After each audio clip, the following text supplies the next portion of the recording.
आज की श्री कृष्ण प्रणामी धर्म की, तीनों पुरी धाम की, सर्व सुंदर साथ की, आकड़ी अंतर जामी की प्रणाम।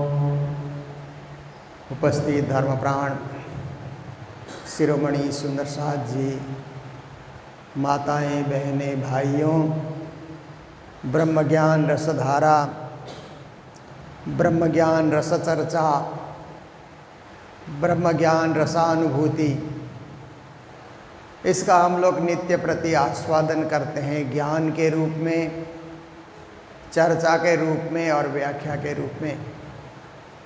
तो इसे सुन करके आत्मज्ञान की प्राप्ति होती है।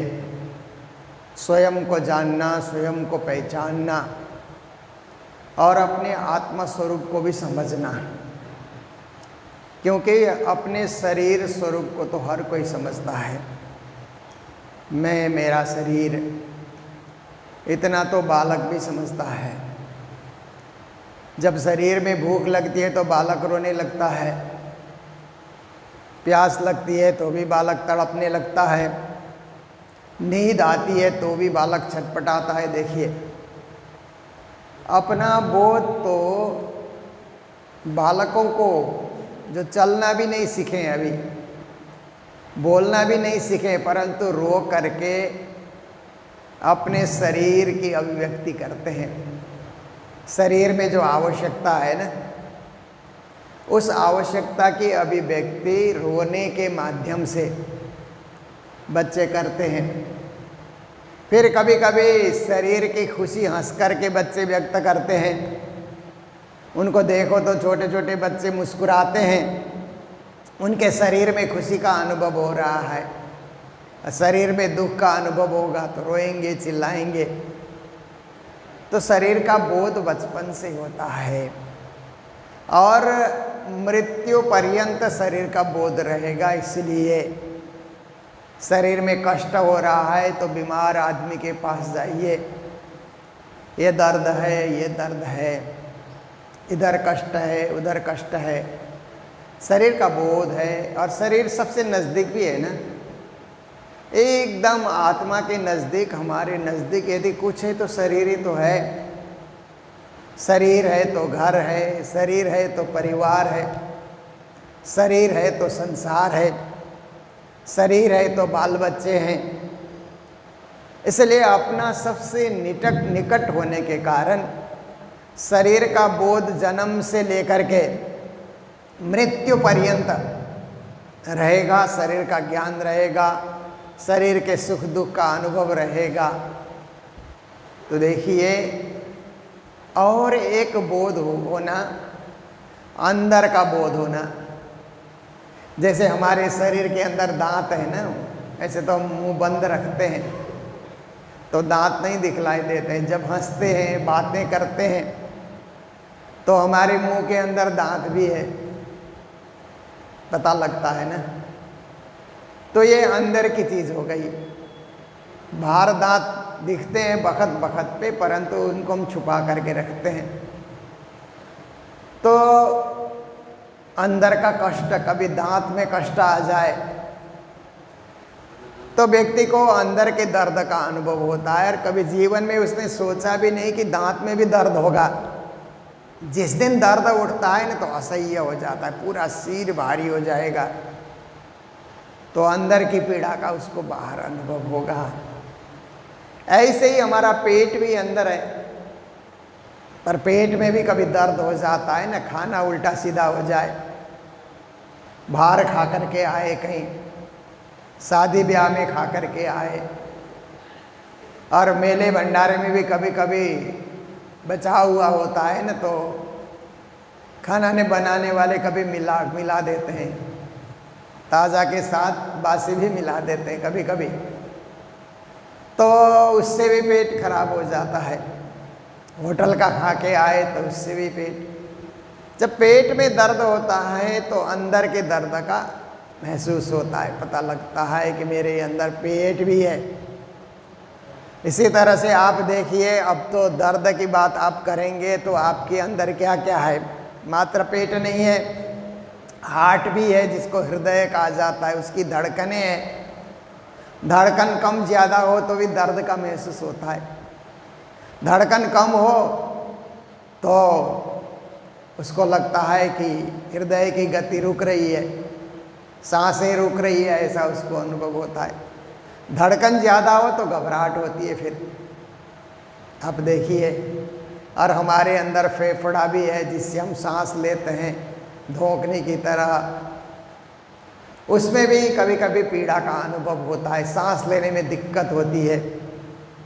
कभी कभी रात को सोए हैं और एक साथ सांस रुक जाता है, फिर आप घबरा के उठते हैं। देखिए, और हमारे शरीर में क्या है कि किडनी भी है, अब कभी उसका दर्द शुरू हो जाता है, उसकी पीड़ा शुरू हो जाती है। और भी बहुत सारे अंग, अंदर की पीड़ा और एक बाहर की पीड़ा है। बाहर जो दृश्यमान शरीर है उसकी पीड़ा है, उसका अनुभव, बाहर होने का अनुभव, अंदर होने का अनुभव।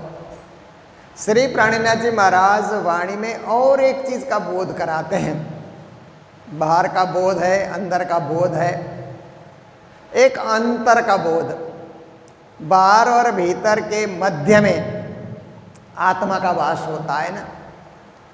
आत्मा या में अंतरवासा ब्रह्म का करके भी उन्होंने कहा है ना श्री जी महाराज ने। आत्मा का वास जहाँ है वहीं ब्रह्म का वास है, क्योंकि आत्मा ही तो ब्रह्म का अंश है। हमारे अंदर राज्य तो नहीं आकर के बैठते, राज्य का अंश जो आत्मा है वही हमारे अंदर बैठी हुई है, और उसी आत्मा के द्वारा परमात्मा का अनुभव करना है।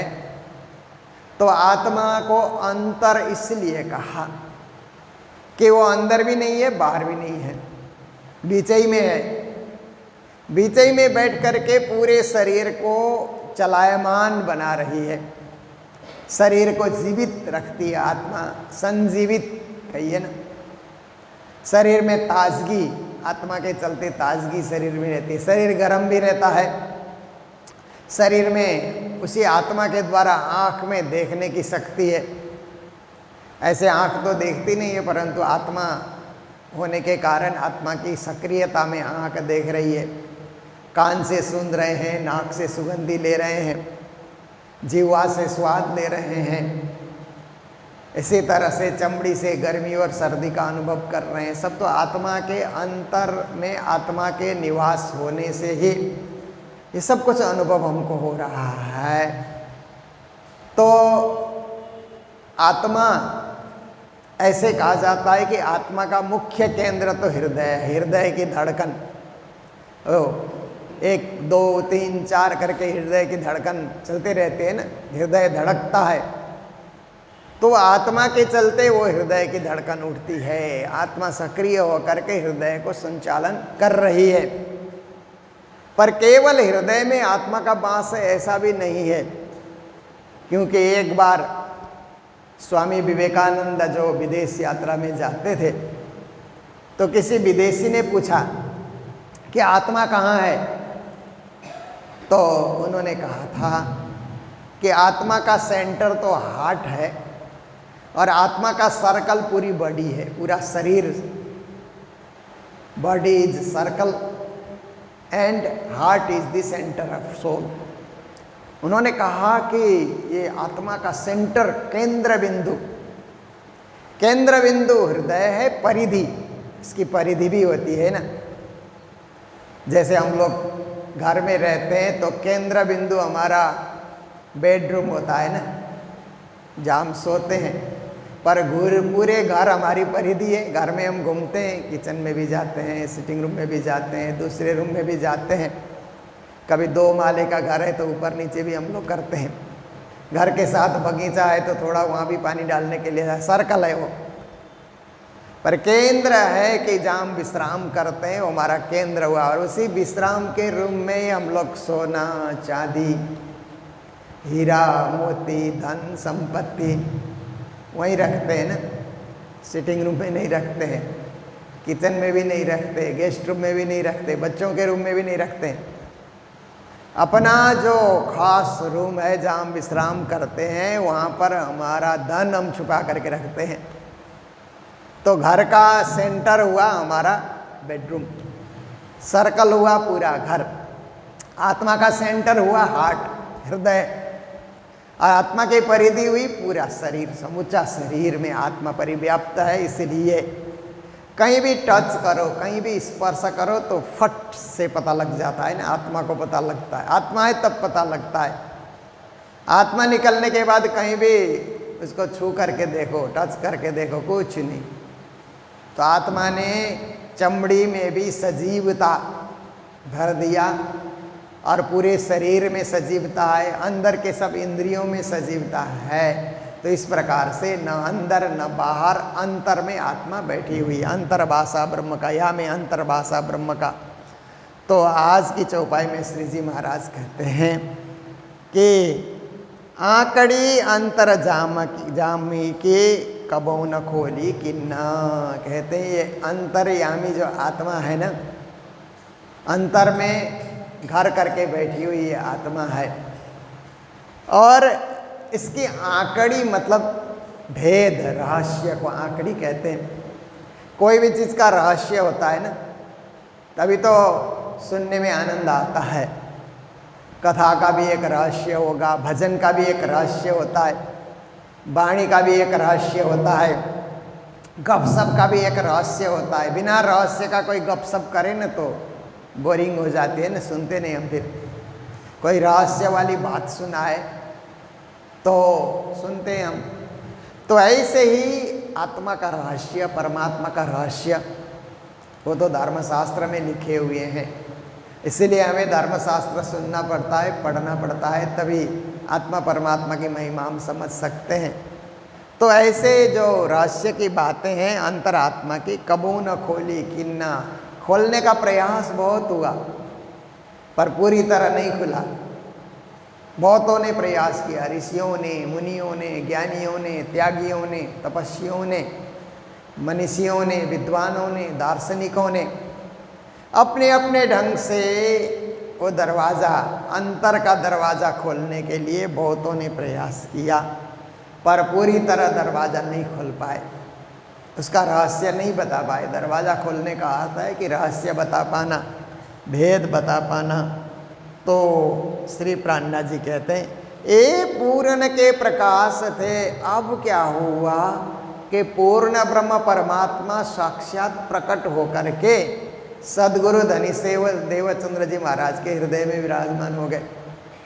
पूर्ण ब्रह्म पूर्ण ज्ञान लेकर के आए। जहाँ पूर्ण है तो वहाँ कुछ अधूरा तो रहता ही नहीं है, सब परिपूर्ण होता है। तो ऐसे परिपूर्ण परम धाम से पूर्ण ब्रह्म परमात्मा साक्षात सदगुरु के सामने प्रकट हो गए श्याम सुंदर के मंदिर में, और तारतम ज्ञान दे करके उनके हृदय धाम में विराजमान हो गए। तो ये पूर्ण के प्रकाश थे। अब सदगुरु देवचंद्र जी महाराज के ज्ञान रूपी प्रकाश से, तारतम ज्ञान रूपी प्रकाश से क्या हो जाता है, खुल गया अंतर सब। अब आत्मा कहाँ है, आत्मा कहाँ से आई, क्यों आई, कब तक ये आत्मा इस शरीर में रहेगी, इस आत्मा को कहाँ पहुँचाना है, कहाँ इसको भेजना है, इस आत्मा को बंधन में डालना है कि आत्मा को मुक्त करना है, सारा कुछ तारतम महामंत्र के द्वारा, तारतम ग्रंथ के द्वारा, तारतम वाणी के द्वारा सब रहस्य खुल जाते हैं। तो कहते हैं खुल गया अंतर सब, सबका अंतर प्रकाश खुल गया। सो क्यों रह बे ढांपिया। जब आत्मा ज्ञान हो जाता है, आत्मा का पता हो जाता है, तो ऐसा व्यक्ति फिर छुप करके नहीं रहेगा, ढका हुआ नहीं रहेगा, वो खुल जाता है। और खुलने के बाद फिर आत्मा ज्ञान का प्रचार करता है, परमात्मा के ज्ञान का प्रचार करता है। जैसे हम लोग गुरुजनों से सीखते हैं, हम लोग गुरुजी से सीखते रहे, सीख करके जब ज्ञान हो गया, आत्मा का पता हो गया, तो फिर औरों को सुनाने लग गए।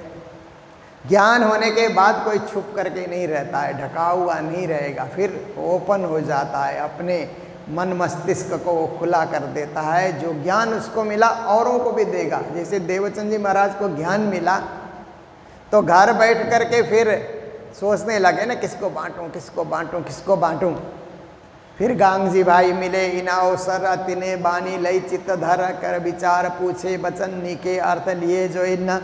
जब समझाई पार के बान तब धनिज की भय पहचान, अपने घरों लिए बुलाए सेवा करी बहुत चित्त लाए। गांगजी भाई जैसे अच्छे श्रोता मिल गए, फिर सदगुरु को भी सुनाने में आनंद आ गया, क्योंकि अच्छा श्रोता होता है ना तो सुनाने वाले को लगता है कि कोई तो सुन रहा है। श्रोताओं में एकाग्रता होना बहुत जरूरी है। एक मन, एक चित्त, एक ध्यान, एक विचार, ऐसे जब हो जाता है ना, एकाग्रता बोलते हैं ना। एकाग्रता का अर्थ है एक को ही अग्र रखना, अनेक को अग्र नहीं रखना, एक परब्रह्म परमात्मा को आगे रख करके चलना। वही हमारे स्वामी, वही हमारे प्राणपति, वही हमारे परमेश्वर, वही हमारे सर्वेश्वर, सर्वांतर्यामी, सर्वसाक्षी, सर्वज्ञाता, ऐसे परब्रह्म परमात्मा को अग्रभाग में रख करके, उनको आगे लक्ष्य में उनको रख करके घूमेंगे। हम जहाँ भी घूमेंगे, संसार में घूमते हैं, इधर उधर घूमते हैं, आते हैं जाते हैं, पर हमारा लक्ष्य तो श्री राज जी है। मूल मिलावा हमारा लक्ष्य है, उससे हम कभी वंचित नहीं होते हैं। लक्ष्य को लेकर के देखिए, आकाश में कितने हवाई जहाज उड़ते हैं ना। अब तो देखिए बागडोगरा जो एयरपोर्ट है, यहाँ से भी कितने हवाई जहाज उड़ रहे हैं ना। सब शहरों से जुड़ाव हो गया, अभी सब आकाश में उड़ते हैं, परंतु लक्ष्य लेकर के उड़ते हैं। किसी को दिल्ली जाना है, किसी को बम्बई जाना है, किसी को हैदराबाद जाना है, किसी को चेन्नई जाना है, किसी को अहमदाबाद जाना है। देखिए लक्ष्य लेकर के उड़ते हैं तो निर्धारित स्थान में जा कर के उतरते भी हैं। लक्ष्य बिना आकाश में उड़ गए तो घूमते रहेंगे, जब तक हवाई जहाज में तेल है तब तक घूमते रहेंगे। और हवाई जहाज में आप देखिए कि ये जो दिल्ली बम्बई जाते हैं ना हम लोग जिस हवाई जहाज में, उसमें भी तो तेल तो जलता ही है ना। गाड़ी चलाते हैं तो गाड़ी में पेट्रोल खपत होता है, और हवाई जहाज का पेट्रोल कुछ और फिल्टर वाला होता है, केरोसिन की तरह, उससे भी फिल्टर किया हुआ पतला तेल होता है। तो मैंने पता किया था, किसी ने मुझे कहा कि बहुत ज़्यादा तेल जलता है हवाई जहाज़ में। तो आजकल तो सब कुछ यूट्यूब से देखा जाता है, गूगल से सर्च किया जाता है। तो उसको लैंडिंग करने में और टेक ऑफ करने में तो ज़्यादा तेल खपत होता है, पर आकाश में जब उड़ता है ना, अपने लेवल में जा कर के 30,000 35,000 फीट की हाइट में जा कर के उड़ता है, तो ये जो हमारे इस क्षेत्र में बागडोगरा इधर आ रहे हैं, ये फ्लाइट में 1 किलोमीटर में 4 लीटर वो तेल जलता है। और जो बड़े बड़े एयरबस होते हैं जिसमें 350 400, कोई में तो विदेश वाले फ्लाइट में 450 लोग तक बैठते हैं, तो उसमें 12 लीटर 15 लीटर 1 किलोमीटर के हिसाब से ऊपर जाने के बाद अब फिर लैंडिंग करेगा, टेकअप करेगा, तो उसमें तो ज़्यादा ही जलता है। ठीक है, तो देखिए तेल जल रहा है ना, तेल जल रहा है और हवाई जहाज उड़ रहा है, पर लक्ष्य बिना वो उड़ेगा तो जब तक तेल होगा तभी तो उड़ेगा। पर लक्ष्य है तो निर्धारित स्थान के लिए उतना ही तेल, उससे थोड़ा ज़्यादा डाला जाएगा कि कहीं थोड़ा उतरने में टाइम लगे, कहीं उतरने का जो है ना वो एरोड्राम, वो जहाँ पे उतरता है रनवे बोलते हैं ना, वो खाली ना हो। कभी कभी कोई फ्लाइट लेट आती है तो रनवे खाली नहीं मिलता है ना, तो ऐसे समय में ज़्यादा तेल चाहिए। तो आप देखिए, पर लक्ष्य है तो वहीं उतरेगा, आप वहीं पहुँचेंगे और वहीं जाकर के आप आराम लेंगे। लक्ष्य नहीं है तो भटकते रहेंगे। ऐसे ही जीवन का भी लक्ष्य है कि परब्रह्म परमात्मा के चरणों में आत्मा को पहुंचाना है। तो कितना घूमेंगे फिरेंगे, अंत तो गत्वा वहीं जाएंगे आप, क्योंकि आपने लक्ष्य को छोड़ा ही नहीं। लक्ष्य आपका छूट गया तो फिर भटको भटको, कितना भटकोगे, मृत्यु आने तक भटकते रहोगे। और मृत्यु होने के बाद आत्मा भटकेगी, फिर कभी भूत बन करके, प्रेत बन करके, पिशाच बन करके। लक्ष्य तो है ही नहीं। इसलिए सच्चे सद्गुरु से ज्ञान लेकर के लक्ष्य निर्धारित करना ये तारतम्य ज्ञान से ही संभव होता है, श्री प्राणनाथ जी महाराज बता रहे हैं। तो ये पूरन के प्रकाश से खुल गया अंतर सब, ए क्यों रह बे ढापिया। अब ये पूर्ण ज्ञान प्राप्ति होने के बाद ये छुप कर नहीं रहेगा, प्रकट हो सी अब सब जगह ये प्रकट हो करके ही सबको अब प्रकाश देता ही रहेगा। जिनको सब कोई खोज ही, जिस परब्रह्म परमात्मा को सभी सृष्टि के लोग, थोड़ी सी जानकारी जिनमें सभी संप्रदाय के लोग, सभी मत के, पंथ के, धर्म के लोग कहीं ना कहीं परमात्मा की खोज कर रहे हैं, साकार रूप में, निराकार रूप में, सच्चिदानंद रूप में, किसी न किसी रूप में, देवी देवताओं के रूप में, अवतारी पुरुषों के रूप में, या परब्रह्म परमात्मा के रूप में, क्षर रूप में, अक्षर रूप में, अक्षरातीत रूप में, कहीं कहीं सब कोई खोजी कर रहे हैं। एक होली आंकड़ी तिन्ना, तो प्राणनाथ जी कहते हैं उनके लिए भी ये रहस्य खोला गया है कि वास्तव में तो जितने भी अवतारी या देवी देवता हैं परब्रह्म के ही अंश हैं, परब्रह्म की विभूतियां हैं। इसलिए मूल को ढूंढो, मूल को पाओ, मूल से मिलो, मूल मिलाव में जागो, यही आपका लक्ष्य होना चाहिए।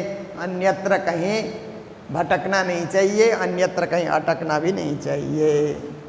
तो इत हुई जायरा जो कारज है कारण न, इसलिए ब्रह्म ज्ञान के द्वारा, तारतम्य वाणी के द्वारा ब्रह्म तत्व जाहिर किया जा रहा है कि कोई बिना समझे बिना जाने कोई भटके नहीं, कहीं न कहीं उसका उत्तर है, कहीं न कहीं उसका समाधान है, कहीं न कहीं उसका निराकरण है।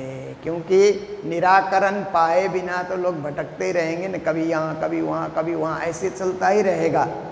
पर एक निश्चयात्मक ज्ञान, निश्चयात्मक बुद्धि आ जाती है, उसके बाद भटकाव पूरा हो जाता है। जैसे आप देखिए ना, दही को तब तक मथते जब तक मक्खन नहीं निकलता ना, मक्खन निकलने के बाद किस लिए मथना फिर? जो आपने ढूंढा सो पाया, आपकी खोज थी मक्खन निकालने की, वो खोज का फल आपको मिला। फल प्राप्ति के बाद अब आप क्यों भटकेंगे? कि नहीं भटकेंगे। आपने एक पौधा लगाया, उसमें से फूल निकला, बात पूरी हो गई। एक आपने पौधा लगाया, फल निकल करके आया, फल का बगीचा आपने लगाया, आम निकल करके आए, तो उसको खाओ, ग्रहण करो, फिर तृप्त हो जाओ, उसका रस का आस्वादन करो। तो ऐसे ही खोजी करते करते ब्रह्म ज्ञान की प्राप्ति होती है, तो उसका रस का आस्वादन करना चाहिए, ब्रह्म तत्व के साथ जुड़े रहना चाहिए। ये कारज कारण, और ये सब कैसे होता है कि किसी कारण से कार्य बन जाता है। पहले कारण खड़ा होता है, कारण एक खोज है, और उसके बाद कार्य है उसकी प्राप्ति। जैसे बच्चों का कारण क्या हो जाता है कि उनको विद्वान बनना है, इसीलिए किताब पढ़े जा रहे हैं, पढ़े जा रहे हैं। जब छोटे क्लास में स्कूल जाते हैं तब से पढ़े जा रहे हैं। कार्य क्या है? एक दिन विद्वान होकर के डिग्रियां लेना, अच्छी नौकरी करना, अच्छा व्यापार करना, अच्छा व्यवसाय करना, वो उनका कार्य है। कार्य के लिए कारण में बहुत खोज करनी पड़ती है। तो इसी तरह से श्री प्राणनाथ जी महाराज कहते हैं, सदगुरु देवचंद्र जी ने जीवन के 40 साल खोजी की। कारण कितना लंबा चला और कार्य कितना सफल होकर के आया कि फट से भागवत सुनने की जगह में कृष्ण प्रकट हो गए, तारतम्य भी दे दिया, जगा भी दिया, और ऐसे फट से देखिए दिया जलाने के लिए कितना परिश्रम करना पड़ता है ना। पहले तो बाती तैयार करो, हाथ से बाती तैयार करो, फिर घी पिघाल करके उसमें डालो, फिर दिया जहाँ है उस दिए में अच्छी तरह से सजाओ। उसको चस्काने में, जलाने में कोई वक्त नहीं लगता है, 1 सेकंड में भी आप जला सकते हैं। फट से आपने माचिस जलाया और दिए से आपने चस दिया तो वहाँ से उजाला प्रकट हो जाता है। उसके लिए वक्त नहीं लगता, तैयारी में वक्त लगता है। देखिए भोजन बनाने में कितना वक्त लगता है ना। माताएं 2 घंटे 3 घंटे तक लग जाती हैं कभी किचन में, हर एक चीज़ सजाने में, और खाने में 10 से 15 मिनट फट फट फट। तो कभी कभी माताओं को अच्छा नहीं लगता, हमने बनाने में इतना टाइम लगाया तो 20-25 मिनट लगा करके खाओ, स्वाद ले करके खाओ। क्या क्या हमने बनाया, कुछ बोलो तो सही। आपने तो कुछ बताया ही नहीं। कि खाने वाले ऐसी जल्दीबाजी में खा जाते हैं।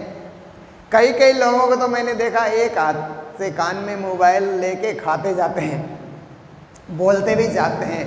तो मैं सोचता हूँ जो सामने सुन रहा है उसको तो पता लगता नहीं ये खा रहा है और बोल रहा है, तो उसको तो छोड़ना चाहिए ना। चलो ये तो बेवकूफ़ हो गया कि खाते हुए बोल रहा है, तो सामने वाले को भी मज़ा आता है, वो भी सुन रहा है। कई कई लोगों को देखा जाता है ऐसे खाते समय में फ़ोन में बातें नहीं करनी चाहिए, कितना ही अर्जेंट हो जाए, कितना ही अर्जेंट हो भी, तो आप तो दुनिया को तो आप बचा नहीं सकते हैं। तो खाते समय शांति से खाइए ना। भोजन कर रहे हैं, राज्य को याद कीजिए, परमात्मा को याद कीजिए, थोड़ा उठा करके राजश्यामा बोलिए, या थाली में ही जो आया राजश्यामा बोलिए, एक बार उनको नमन कीजिए, फिर आराम से पाइए। 15 मिनट लगाइए, 20 मिनट लगाइए, हर चीज़ का स्वाद लीजिए। बनाने वाले ने कितना मेहनत किया उसका तो मूल्यांकन होना चाहिए ना। फट से उसको 5 मिनट में खा करके उठ गए तो ऐसे नहीं है। तो इसी तरह से बनाने में बड़ा टाइम लगता है, खाने में उतना टाइम नहीं लगता, पर खाना तो फल है ना, कारण और कार्य। तो ऐसे ही कारण कार्य हो करके हमारे सदगुरु धनी श्री देवचंद्र जी ने, जैसे प्राणनाथ जी ने भी, देवचंद जी ने 40 साल लगाए। प्राणनाथ जी देखिए जीवन भर जागनी यात्रा में चलते रहे। कारण कार्य है साकुंडल, साकुमार और ब्रह्म सृष्टि को ढूंढना, मुख्य कार्य तो ये है। पर कितना कारण, पैदल चलना, कहाँ कहाँ जाना, क्या क्या करना, ऐसे सब उन्होंने किया। तो अंत में जा कर के पद्मावतीपुरी धाम में जागनी रास की लीला हुई, सबको जगाया, और 11 साल तक ब्रह्म ज्ञान का उन्होंने अवतरण किया। वो फल लेने का वक्त था।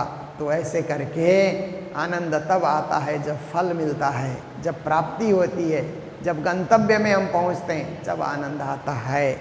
और हम सब का गंतव्य वो मूल मिलावा, परम धाम, अखंड धाम, राजश्यामा के चरणारविंदा, वहाँ जा कर के हमको पहुँचना है। तो ऐसे ही ब्रह्म ज्ञान के श्रवण से और ब्रह्म ज्ञान के मनन से, चिंतन से ही उस दिव्य धाम को पाया जा सकता है।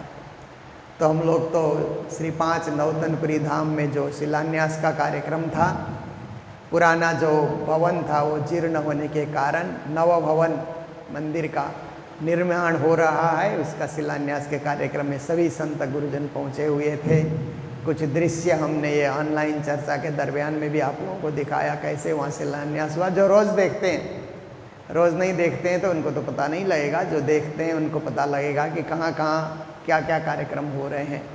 उसका भी आप लोगों ने कुछ अंश में आनंद लिया ही होगा। और फिर मंगलधाम में 20 तारीख गुरु जी की तिथि है, तो उसका भी आनंद हम सबको लेना है। तो इन्हीं शब्दों के साथ अभी की चर्चा को यहाँ विराम दे रहे हैं। बोलो सतगुरु महाराज की, श्री प्राणनाथ प्यारे की, सर्व सुंदर साथ की।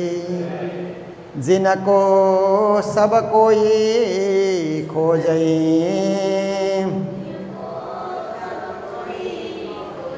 ए खोली आंकड़ी तीना,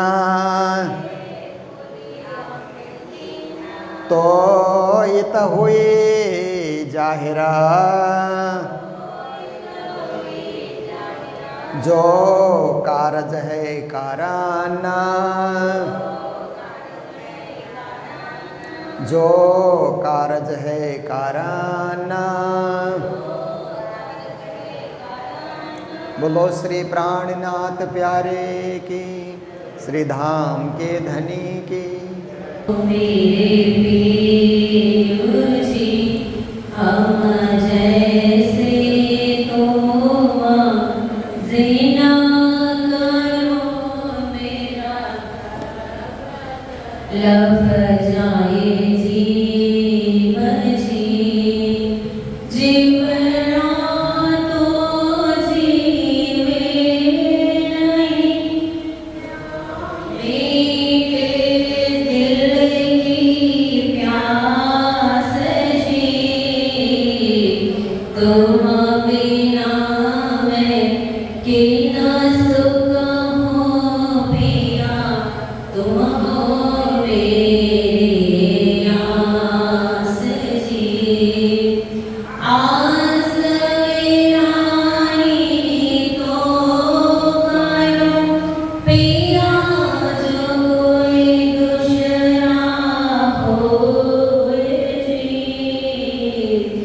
सब विध प्रियाजी समरथ दीन रैना रोयलो विदसी जन्मा आते जो हम होते प्रिया सो तुम देखते जब तुम आप दिखाओगे तब देखोगे नैना भर जी। एक पुकार पिया सुन के आवाज़ करो तुम जीन जी। क्षण क्षण खबर लीजियो मैं अर्ज करूं दुल्हीन जी। अर्ज मैं तो करो पिया आरे भरे अंतराय जी। सो आड़े अंतराय टाल के दुल्हा लीजिए कंठ लगाए थे। कंठ लगाए कंठ सो पिया कीजिए आस विलास जी। वरण जाए श्री इंद्रावती प्रिया राखो कदमों के पास जी। तुम दुल्हा मैं दुल्हन पिया और न जानो बात जी। इश्क सो सेवा करो पिया सबको साक्षात जी। सदा सुख दाता धाम धनी में काम होई न बात जी। श्री मोहम्मदी जुगल स्वरूप परवारी अंगना भरी भरी जात जी। सदा सुख दाता धाम धनी कामको होई न पार जी। श्री महामती जुगल स्वरूप परवारी अंगना भली भली जात जी। पिया तुम हो ऐसी कीजियो मैं अर्ज करूं मेरे पीर जी। मैं अर्ज